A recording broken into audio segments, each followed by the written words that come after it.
vas-tu? Très bien.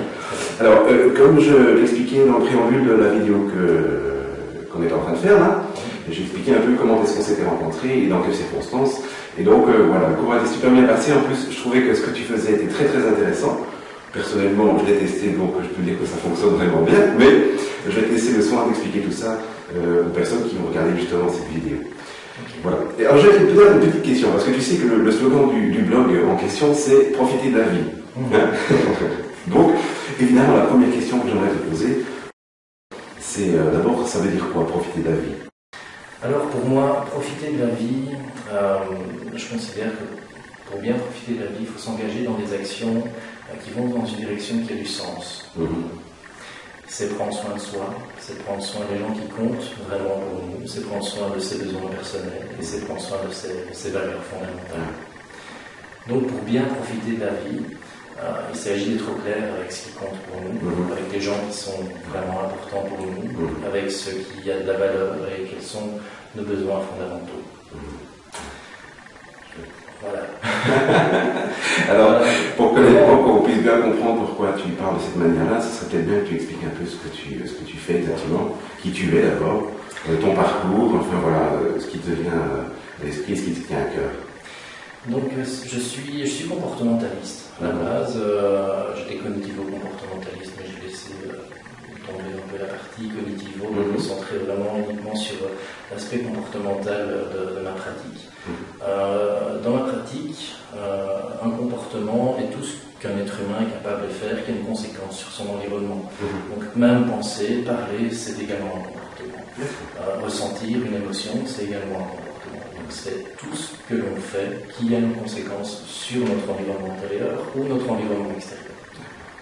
Voilà un petit peu ce qu'est un comportementaliste de nos jours. Je travaille avec un large panel de personnes qui souffrent de dépression, d'anxiété, de traumatisme, que ce soit lié à des accidents, des traumatismes infantiles, beaucoup d'anxiété et pas mal de problèmes relationnels. Juste, est-ce qu'on peut cataloguer ça sous le terme générique de stress ou bien c'est un ce sens sont des stress majeurs. plus profond? On va dire ce sont des stress majeurs de la vie qui font que on va au-delà du stress en fait. Donc, les techniques que j'utilise et que je propose aux gens sont très efficaces pour ce type de problématiques, mais sont également aussi efficaces pour des stress plus modérés, comme les stress au travail ou simplement le stress de la vie quotidienne. Dans toutes ces problématiques, que ce soit le stress de la vie quotidienne ou des stress beaucoup plus profonds, un point central, c'est l'émotion. Dans la dépression, il y a l'émotion de tristesse, dans le trauma, il y a la peur qui est réactivée, dans l'agressivité aussi, dans l'anxiété aussi, dans les problèmes relationnels aussi. Ce sont des questions d'émotion et de ressenti auxquelles on a tendance à se laisser embarquer par ces émotions. On a tendance aussi parfois à écouter ce que notre tête nous raconte, notre tête qui a des lunettes qui sont ces petites émotions qui sont en train de dire voilà ce qui se passe dans l'environnement, regarde comme cette personne-là est méchante envers toi, etc. Et donc voilà, les émotions ont une place fondamentale dans notre vie parce qu'elles vont influencer notre comportement et en même temps ces émotions elles sont liées à nos valeurs et à nos besoins. Si on ressent quelque chose, c'est qu'il y a soit un besoin fondamental à l'intérieur de nous qui n'est pas rencontré ou qui a un obstacle dans la direction de ce besoin, ou bien on adopte des comportements qui ne sont pas en accord avec nos valeurs fondamentales, avec l'image de la personne qu'on souhaiterait être dans la vie. Donc ces émotions qu'on a tendance la plupart du temps à essayer d'éliminer, d'éviter, de mettre bien loin de nous. Surtout pas confrontation. Voilà, non, Dieu, la peur, ça fait mal, la colère, surtout il faut l'étouffer. La joie, ça, oui, ça on peut, mais pas trop quand même, pas dans toutes les circonstances. L'anxiété, mon Dieu, il faut tout faire pour éviter l'anxiété. Mais derrière toutes ces émotions, si on ressent quelque chose, c'est qu'il y a quelque chose qui compte, qui est important pour nous, qui est en train de se passer. Et je vais dire, je ne vais pas trop dire ça dans le premier coup, mais perdre son temps à essayer de supprimer les émotions, parce que c'est perdre son temps parce qu'on n'arrive pas à supprimer les émotions, peut-être à court terme, mais elles reviendront systématiquement parce que la vie est faite Elle est faite d'émotions, elle est faite de confrontation, elle est faite d'autres individus aussi, desquels on n'a pas le contrôle et qui vont parfois faire en sorte que ce qui est important pour nous, vont mettre des obstacles dans notre vie. Ouais, c'est comme ça. La vie n'est pas un fleuve tranquille et heureusement d'ailleurs. Sinon on s'en mettrait. Et puis je pense aussi, tu me diras si c'est pas ok, mais l'être humain a cette particularité d'avoir des processus d'évitement. Oui, c'est central chez lui. Ça c'est incroyable. C'est central. C'est central et c'est naturel parce qu'on essaye d'éviter ce qui nous fait souffrir. Notre cerveau, il est construit comme ça. C'est un système de survie en fait. La pensée, c'est également un système de survie. On essaye, la pensée, le cerveau, notre esprit est destiné à nous aider à faire en sorte de souffrir le moins possible. C'est ça, exactement. Et les émotions, qui sont des signaux très importants, lorsqu'il se passe quelque chose dans notre environnement, lorsqu'un camion déboule sur nous, on a peur, c'est un signal très important qui est désagréable et qui est destiné à nous faire réagir le plus vite possible. C'est désagréable pour attirer notre attention sur ce qui est en train de se passer. Donc c'est extrêmement utile. Et d'un autre côté, comme notre tendance naturelle est d'essayer d'éviter la souffrance, eh bien, on va essayer d'éviter de supprimer cette émotion. Et cette tendance naturelle-là ne nous aide pas. Elle est pratique dans toute une série de situations, mais elle n'est pas pratique dans toutes les situations. Il y a énormément de situations dans lesquelles le fait d'essayer de supprimer ou d'éviter de ressentir des émotions ne va pas nous aider à avancer dans la vie. Donc toi, tu conseilles plutôt de les affronter, simplement. Les affronter ou bien les accepter? Les accueillir. Les accueillir, voilà. Plutôt. Parce que dans le mot accepter, on parle, pour l'instant, il y a une thérapie qui est pas mal en vogue, que je connais assez bien aussi, que j'enseigne, qui est la thérapie d'acceptation et d'engagement. Et dans le mot acceptation, il y a une connotation de résignation et une connotation d'accueil. Et l'acceptation qu'on utilise dans ce cadre, que j'utilise dans le cadre de mes thérapies, donc de mes formations, c'est plutôt l'accueil des émotions. C'est quelque chose de très actif. C'est un peu comme si on allait à la rencontre des émotions, les bras ouverts, quelle que soit l'émotion qui arrive, pour la simple et bonne raison que c'est quelque chose qui est à l'intérieur de nous, c'est une partie de nous. Et toutes les parties de nous sont belles à prendre. Parce qu'elles ont toutes un message, elles ont toutes quelque chose à nous dire. Mais finalement, quand je t'entends parler, parce que souvent je pense que la plupart des gens ont une peur, peut-être morbide, je ne sais pas, d'affronter les émotions. C'est une peur. Parce que j'aime bien l'image que tu as prise, toi, d'accueillir comme un beau coucher de soleil. C'est quelque chose qui fait vraiment partie de nous-mêmes.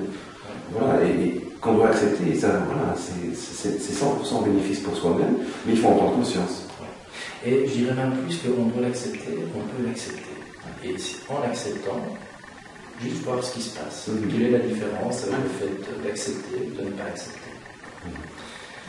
Et il y a plein d'outils qui permettent d'aller dans ce sens. Tu me devances, parce qu'en fait, ma deuxième question, c'était justement que tu nous expliques un peu quels sont les outils que tu utilises, les techniques, les moyens. Voilà, l'outil central que j'utilise, que je mets à toutes les sauces, c'est la pleine conscience. Je le mets vraiment à toutes les sauces. Je l'utilise dans la relation thérapeutique. Je l'utilise en début de séance pour se recentrer. Je l'utilise en fin de séance pour essayer de voir un petit peu dans quel état on est par rapport au début, par rapport à la fin de séance. Je l'utilise à travers toute une série d'exercices, comme des exercices de compassion pour soi, des exercices d'exploration de ses sensations, d'exploration des 5 sens, afin d'aider la personne, toujours lorsqu'elle vient chez moi ou lorsqu'une personne est stressée, a tendance à ruminer, à être très dans le mental, et à l'aider à déconnecter du mental et à se reconnecter à ses 5 sens, qui est la voie d'accès royal à ses besoins et à ses valeurs. Donc ça, c'est la pleine conscience. Il y a une définition pour ça? Il y a plusieurs définitions. Il y a la définition traditionnelle, la définition du pape, Allez, c'est quoi? Alors, je ne sais plus exactement quelle est sa définition, mais la pleine conscience est un état de conscience obtenu en portant intentionnellement son attention au moment présent, instant après instant. sur ce qui est en train de se dérouler, sur l'expérience qui est en train de se déployer devant soi. Il y a une autre définition plus opérationnelle que je préfère, parce qu'elle réfère vraiment à des processus qui peuvent être alors travaillés pour utiliser la pleine conscience. C'est Bishop et ses collaborateurs qui ont développé cette définition dans un article. C'est l'autorégulation de l'attention et l'orientation de l'attention, l'orientation de celle-ci, vers sa propre expérience, au moment présent. Une orientation qui est caractérisée par de la curiosité, de l'ouverture et de l'acceptation. Je trouve ça beaucoup plus opérationnel et plus joli. Hein. Oui. Et celle-là, je la trouve plus concrète. Oui, tout à fait. Définition. Elle est plus claire, enfin, à mon sens. Elle est beaucoup plus claire aussi. Ouais. Donc voilà, il y a ces deux définitions. Il y a une définition traditionnelle qu'on va trouver dans tous les bouquins. Oui, c'est ça. C'est la définition de Seigneur Kabat-Zinn. Et il y a toute une série d'autres définitions qui commencent derrière. Je pense qu'il n'y a pas une meilleure définition que les autres. Il y a celle qui parle plus à certains, celle qui parle plus à d'autres. Voilà. Donc je l'utilise à travers, je décline dans différentes choses, comme la prise de conscience des émotions, l'imagerie mentale aussi, faire des exercices où on essaie d'imaginer certaines scènes, parfois certaines scènes qui ont été traumatisantes. Et dans ce cadre-là, j'utilise la pleine conscience pour amener la personne à se reconnecter vraiment à ce qui est en train de se passer, à se reconnecter vraiment à ses émotions. Et à travers le circuit des émotions, comme on a pu démontrer que la mémoire était solidifiée à travers les émotions. C'est que lorsqu'on vit quelque chose de traumatisant et qu'on a des émotions fortes, que ces informations sont inscrites en mémoire. Et c'est à travers les émotions qu'on va essayer de retrouver et aller rencontrer les souvenirs traumatiques. Et à travers toute une série de techniques de reparentage, qui sont des techniques, c'est peut-être le seul truc que j'ai gardé de ma période cognitiviste, où on va essayer de retravailler les souvenirs, mais dans un contexte émotionnel très intense. Et on va retravailler les souvenirs en amenant toute une série de nouvelles informations qui soient réellement thérapeutiques pour la personne. Et les souvenirs étant reconstruits et reconstruits et reconstruits à chaque évocation. Ça, on a pu le démontrer. C'est d'ailleurs le problème des témoignages aux tribunaux. Parce que la personne a expliqué à plusieurs personnes, à plusieurs intervenants ce qui s'était passé, et bien au final on peut observer qu'il y a toute une série de modifications dans le témoignage. Et c'est un processus tout à fait naturel de reconstruction du souvenir en fait. Donc on utilise ça en thérapie aussi, d'une façon thérapeutique. Est-ce que c'est... Alors, ça, excuse-moi, mais ça éveille chez moi une question. Est-ce que l'idée, quand tu parles de reconstruction de l'expérience, est-ce que c'est d'y rajouter des éléments dédramatisants? Je rajoute des éléments soignants. D'accord. La plupart du temps, je fais intervenir la personne.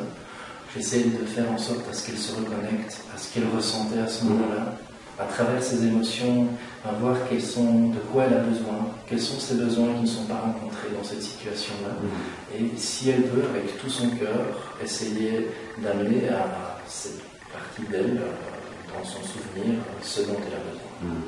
C'est en ça que ça se rapproche un peu du reparentage. C'est un peu comme si un parent venait et prenait soin de cet enfant qui est en souffrance. Chouette. C'est chouette. Donc ça recrée, ça amène toute une série de nouvelles informations dans le souvenir, et les comportements qui sont automatisés dans certains contextes, qui sont automatisés, issus de ce souvenir traumatisant, auront tendance alors à se modifier progressivement. Parce que le souvenir a été modifié, donc peut-être que les automatismes resteront encore un petit temps, mais doucement on va commencer à se diluer progressivement. Ça, on a pu l'observer. Et donc, en fait, quel est le bénéfice, je veux dire, d'utiliser cette technique, par exemple? Par exemple, moi, je viens chez toi, j'ai eu un traumatisme ou un gros stress ou une peur, quelque chose de bien ancré qui m'empêche littéralement de profiter de la vie, puisque c'est un peu l'idée. En suivant justement, tu vois, ce processus, qu'est-ce que ça va apporter à la personne? Bien, lorsque la personne vient chez moi, je fais une analyse de comment son problème fonctionne. Quel est le processus alors? Est-ce qu'il s'agit d'un processus attentionnel? Est-ce que c'est plutôt quelque chose lié à l'ordre de l'évitement émotionnel, de l'évitement d'expérience, de l'évitement de situation? Qu'est-ce qui est important pour elle? Pourquoi est-ce que ce problème est un problème en fait? Et comment est-ce que ce problème reste un problème? Parce que ce qui fait que la vie est la vie et qu'on profite de la vie, c'est qu'on avance, c'est qu'on est flexible et c'est que la vie continue. Et si la vie s'arrête, si on est bloqué dans une problématique, c'est qu'il y a quelque chose qui s'est rigidifié autour de ça et qu'on n'arrive pas à dépasser. Et moi, mon seul objectif, en fait, c'est de recréer de la flexibilité dans le système. Et le système, une fois flexible, lorsqu'on a réintroduit un petit peu de flexibilité, eh bien, aura tendance naturellement à se remettre en route progressivement. C'est ça. Oui. Et en fait, si j'ai bien compris, tu fais perdre de la puissance au traumatisme, ou en tout cas... Je fais perdre la puissance aux automatismes. Aux automatismes, c'est ça. Et j'amène la personne, je lui apprends toute une série de compétences de régulation émotionnelle. C'est un peu comme si j'étais un coach d'intelligence émotionnelle.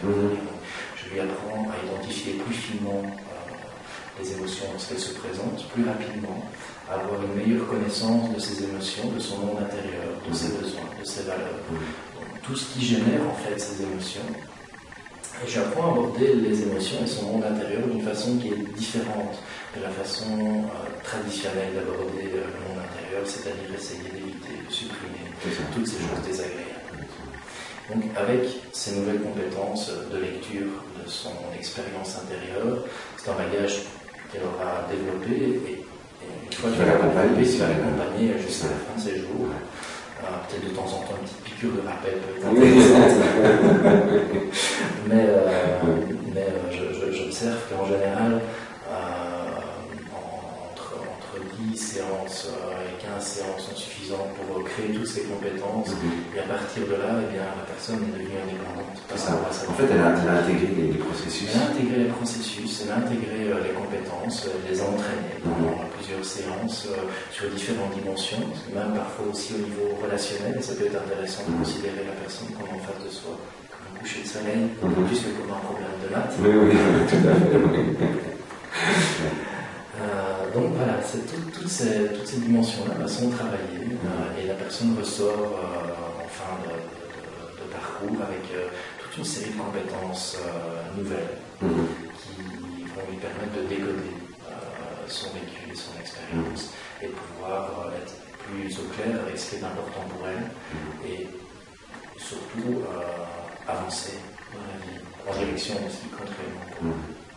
Donc le but n'est pas de supprimer quoi que ce soit, le but est vraiment d'avancer. C'est ça. Alors, il y a encore une question, évidemment, que je pose systématiquement à toutes les personnes que je rencontre.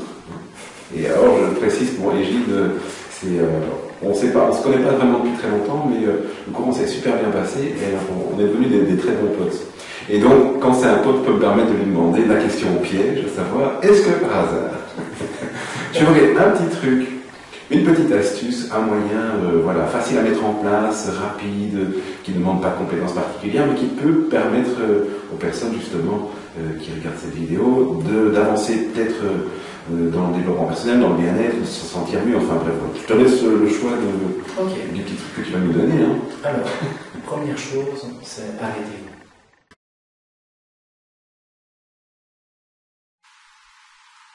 Super. Alors ça c'est un beau cadeau que tu fais là. Parce que je peux et je témoigne. Bon, je ne savais absolument pas ce qu'Égide allait nous proposer, mais je l'ai personnellement testé, ce petit truc, cet outil. Et franchement, ça marche super bien. C'est vraiment incroyable. Vraiment. Merci beaucoup Égide pour ce partage. C'était un chouette moment que j'ai passé en ta compagnie. J'espère que vous aussi, vous avez apprécié le moment ici, cette conversation sympathique. Si vous avez un problème, franchement, n'hésitez pas, venez voir Égide. Je laisse de toute façon les coordonnées comme d'habitude en dessous de la vidéo. Non, mais c'est normal, c'est la moindre des choses. Je trouve que quand on a des belles choses à partager, ça doit se faire, ça doit se dire, ça doit se savoir. Et tu fais partie, je trouve, franchement, des gens qui méritent d'être mieux connus, d'être reconnus. Enfin, tu l'es déjà, mais par plus de monde possible. C'est gentil. Je t'en prie. À bientôt. De toute façon, on se revoit bientôt pour autre chose.